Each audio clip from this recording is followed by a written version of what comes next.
Chapter 24 Veruca in the Nut Room. Mr. Wonka rushed on down the corridor.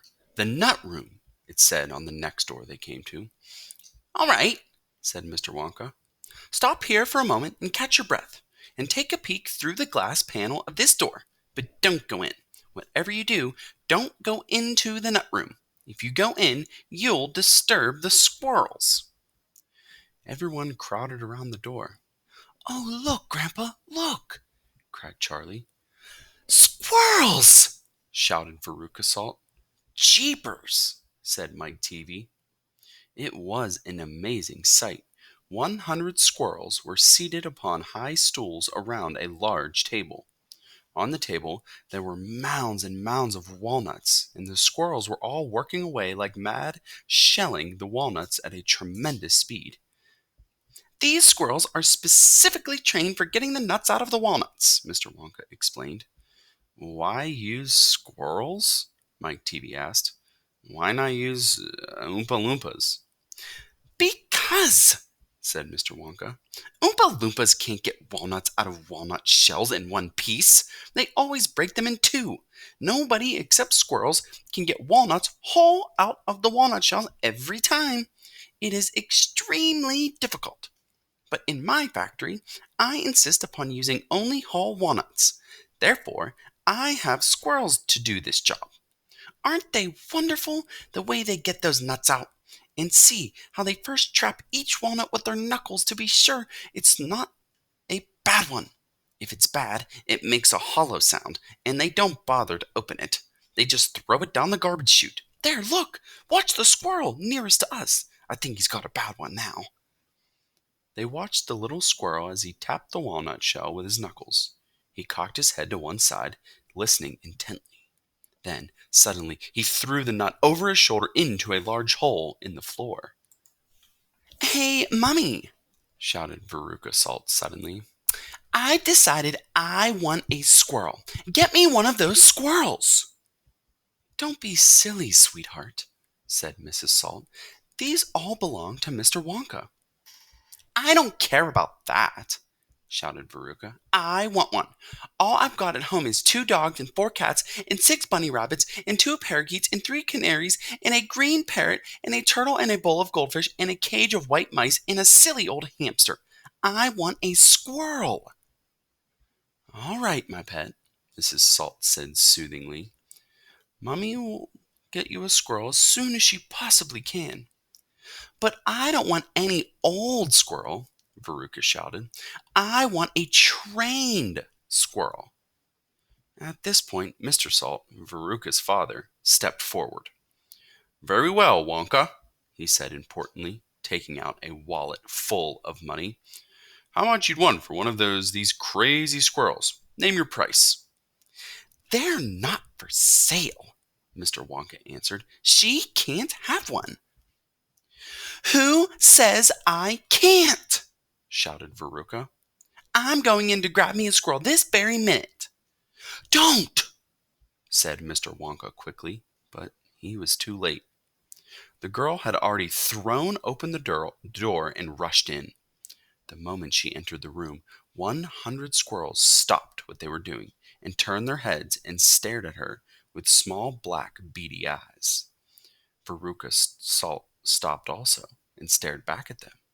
Then her gaze fell upon a pretty little squirrel sitting nearest to her at the end of the table. The squirrel was holding a walnut in its paws. "All right," Veruca said, "I'll have you." She reached out her hands to grab the squirrel, but as she did so, in that first split second when her hands started to go forward, there was a sudden flash of movement in the room, like a flash of brown lightning, and every single squirrel around the table took a flying leap towards her and landed on her body. 25 of them caught hold of her right arm and pinned it down. 25 more caught hold of her left arm and pinned that down. 25 caught hold of her right leg and anchored it to the ground. 24 caught hold of her left leg. And the one remaining squirrel, obviously the leader of them all, climbed up on her shoulder and started tapping the wretched girl's head with its knuckles. Save her! Screamed Mrs. Salt. Veruca, come back! What are they doing to her? They're testing to see if she's a bad nut, said Mr. Wonka. You watch. Veruca struggled furiously, but the squirrels held her tight and she couldn't move. The squirrel on her shoulder went tap, tap, tapping on the side of her head with his knuckles. Then, all at once, the squirrels pulled Veruca to the ground and started carrying her across the floor. My goodness, she is a bad nut after all, said Mr. Wonka. Her head must have sounded quite hollow. Veruca kicked and screamed, but it was no use. The tiny, strong paws held her tightly, and she couldn't escape.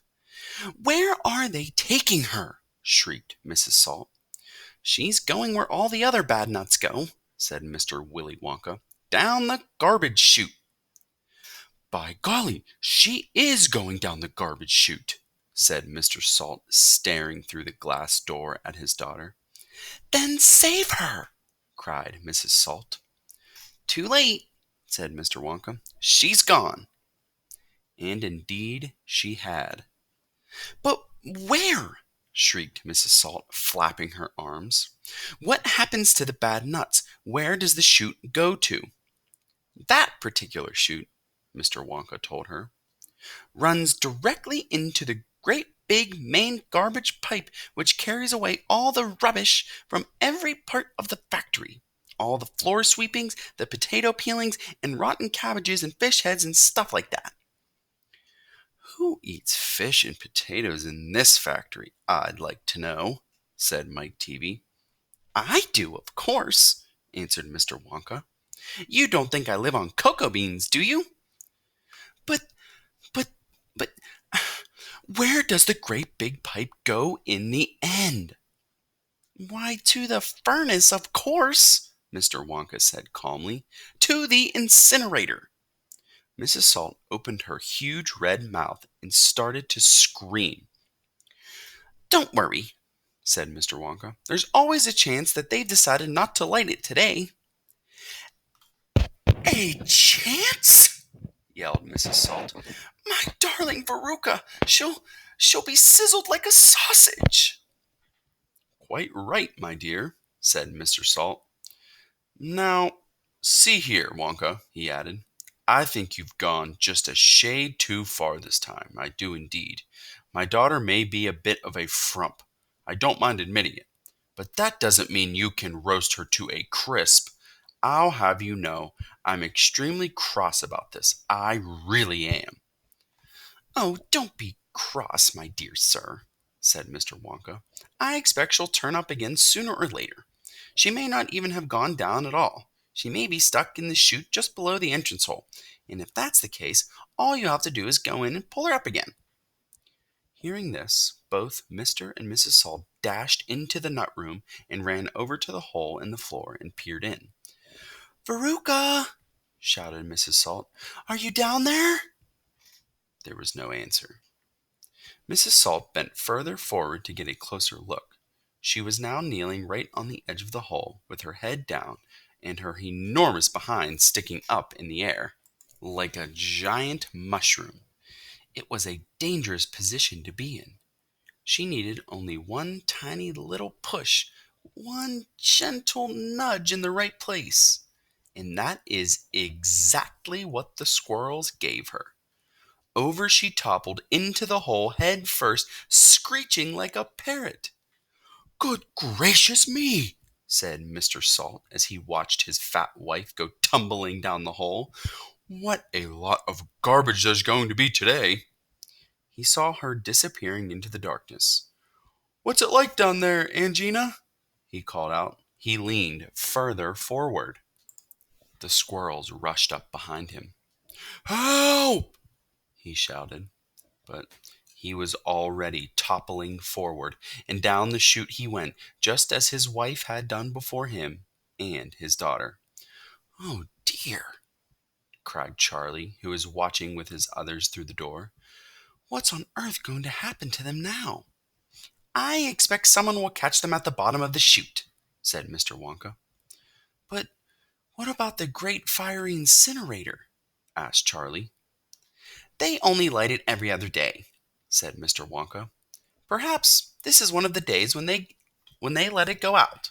You never know. They might be lucky. Shh, said Grandpa Joe. Listen, here comes another song. From far away down the corridor came the beating of drums, and the singing began.